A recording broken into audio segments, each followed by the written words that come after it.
Rocco, ikaw ba na-scam ka na sa pag-ibig? Nangyari na rin. Talaga? Sa totoo lang, Tito Boy. I think sa mga articles na nababalita sa akin, parang for the longest time hindi ako makontento sa isang babae. May backstory po yan. Kasi sa unang naging karelasyon ko po, niloko po ako. Parang na-scam. Na-scam ako dahil kaibigan ko pala ang ginawa niya. Malaman. Okay. So, ang naging defense mechanism ko, ay hindi, mambababae ako. So, every time nung college na po, paiba-iba ako ng sinusyota. Naging heartbreaker po ako. Yeah, I know, but talaga? Dumating yung point na bakit ba ako niloko ng girlfriend ko, may kulang ba sa akin? Was I not enough? Di ba? Inseguridad din. Opo. Kaya ang naging resulta, manliligaw ako, manloloko ako, maraming girlfriends, para mapunuan ko yung aking inseguridad. Which was wrong. Which was very wrong. For many, many years, akala ko po, ganun dapat yun.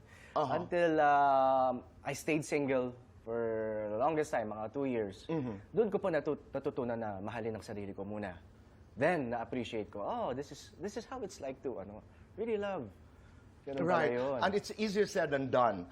Kasi halimbawa, nagkaroon ng third party, may nag-cheat sa isang relasyon. Ang tendency mo kasi is to build yourself. Yes. But sometimes, you need an opinion of another person na labas sa inyo na nakakakita, nothing's wrong with you. Kailangan meron eh. Alam ko na napakahirap pakinggan yan while it is happening, while pain is happening.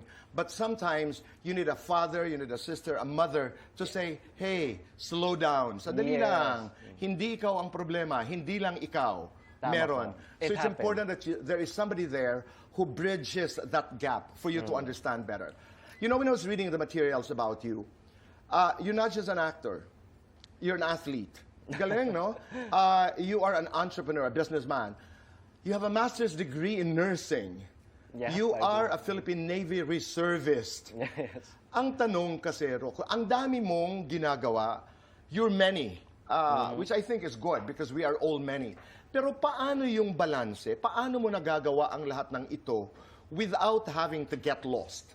Mahirap nga po. It takes a lot of time management and really waking up early to focus on ano ba kailangan kong gawin tong araw na ito. Do you schedule? This day, ito ang aking gagawin. I started to. Okay. Lalo na ngayon, Tito Boy, mas nagiging aggressive po ako ngayon sa mga investments na minsan naliligaw na ako ngayon. So, sa mga kapuso natin na nanonood ngayon, natutunan ko na malaking investment. Hindi po scam to.